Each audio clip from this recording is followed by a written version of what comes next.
Assalamu alaikum. In today's video, we are looking at another violent game of Mikhail Tal. He played this game against English Grandmaster Anthony Miles. Mikhail Tal was playing as a white, so he started the game with e4, c6, Caro-Kann defense, d4, d5, knight to d2, d captures on e4, knight captures on e4, knight to d7, knight to f3, and now knight g to f6.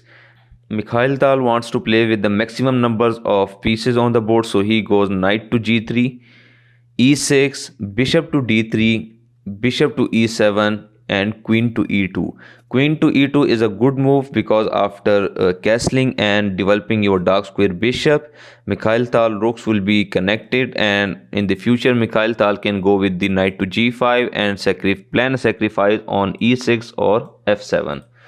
So black plays here short castle, b6, giving a space to develop his bishop, c4, bishop to b7, bishop to b4, rook to e8, rook a to d1. Look at Mikhail Tal. He is in no hurry to attack. He is just centralizing his pieces first. c5, opening diagonal for his bishop. D captures on c5, B captures on c5. Another good move for the black could be bishop captures on c5. So let's say Mikhail Tal play knight to e5, but now queen to e7, knight captures on d7, knight captures on d7, and this position is equal and open for every result. If you are thinking you can capture it with the knight captures on c5, but now bishop captures on h7 and your queen is gone, so that was not an option to consider. So black played b captures on c5, knight to e5, and simple plan for the white is bishop to g5. On the next move, bishop captures on f6, bishop captures on f6, and then knight captures on d7. And remember, you cannot capture it with the queen because of the simple threat, bishop captures on h7. So queen to b6, and that was a mistake because after that Mikhail Tal plays bishop captures on h7. Let's say if you capture it with the king, but now knight captures on d7, knight captures on d7, rook captures on d7, and this position is not bad for the Mikhail Tal. But in the game, black played knight captures on h7 and then rook captures on d7, and Mikhail Tal rook has already penetrated in the opponent's 7th rank. And if you are thinking you can go with the knight to f6, but that's not a good move because after that Mikhail Tal can play knight to h5. Let's say knight captures on d7, but now queen to g4, threatening a mate on the next move. So how can you save it? Let's say g6, but now knight captures on g6, f captures on g6, queen captures on g6, and there's a mate in 1 and you cannot stop it. Let's say if you go there, but now this is mate, and king, let's say king to f8, but now again this is a mate.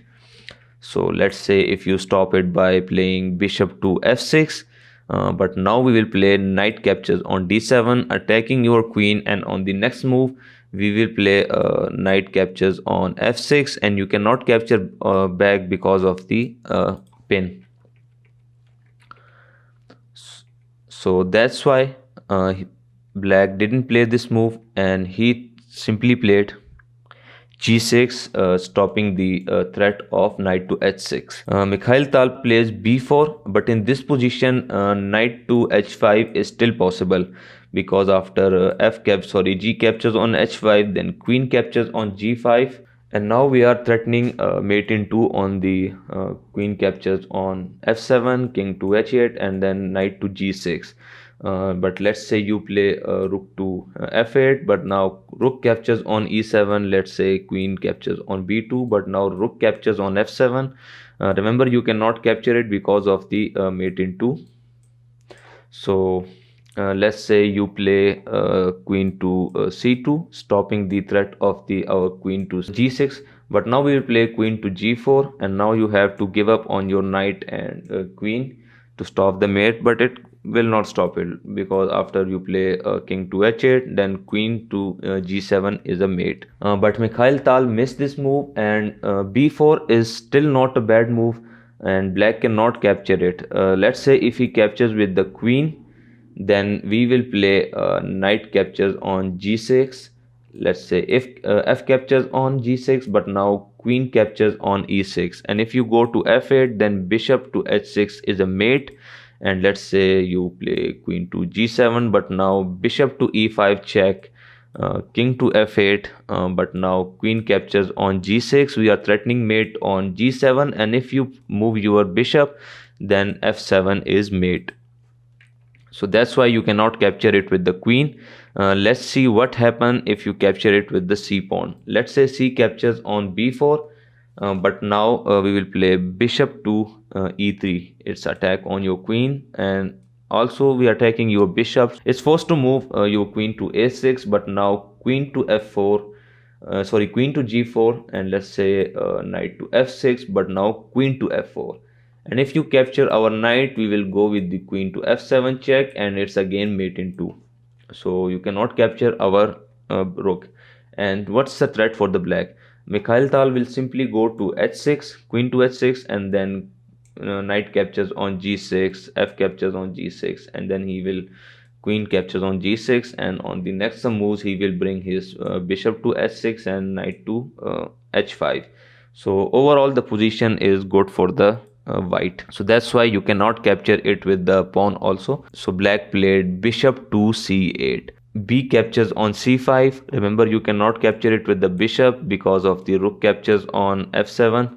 That's why black played queen captures on c5, knight to e4 attacking your queen, queen to b6, and now Mikhail Tal plays his signature move, queen to f3, a brilliant move sacrificing his rook. But remember, you cannot capture it. Let's say bishop captures on d7, but now bishop to e3, attacking your queen, and say again threatening mate on the 2 moves. And if you save your queen, then queen captures on f7, king to h8, and knight to g6 is mate. So to stop your checkmate, black has to give up on his queen. So that's why it's a brilliant, and you cannot capture it. So black played queen to b2, and now Mikhail Tal sacrifices another piece, knight captures on f7, another brilliant move. And same, you cannot capture our rook right now, because after this we will go with the bishop to e5, and if you save your queen, then knight to h6 is a mate. So to stop this mate, black will have to give up on his queen again. And let's say if you capture our knight with the king, but now it's simple, bishop to e5 with the discover check, and your queen is gone. So in this position, black cannot capture any piece of Mikhail Tal. Black plays queen to g7, knight to h6, king goes to h8, rook to c7. Black made last mistake of his game, rook to f8. And now Mikhail Tal plays another brilliant move, rook captures on e7. And why it's brilliant? Because after, let's say, queen captures on e7, bishop to e5 check, and now it's forced for the black to give his queen on the f6 or g7 to stop the coming mate. So that's the reason why on the rook captures on e7, black resigned. I hope you like this game of the Mikhail Tal, and if you like it, please like this video, subscribe to our channel, and I'll see you in the next one.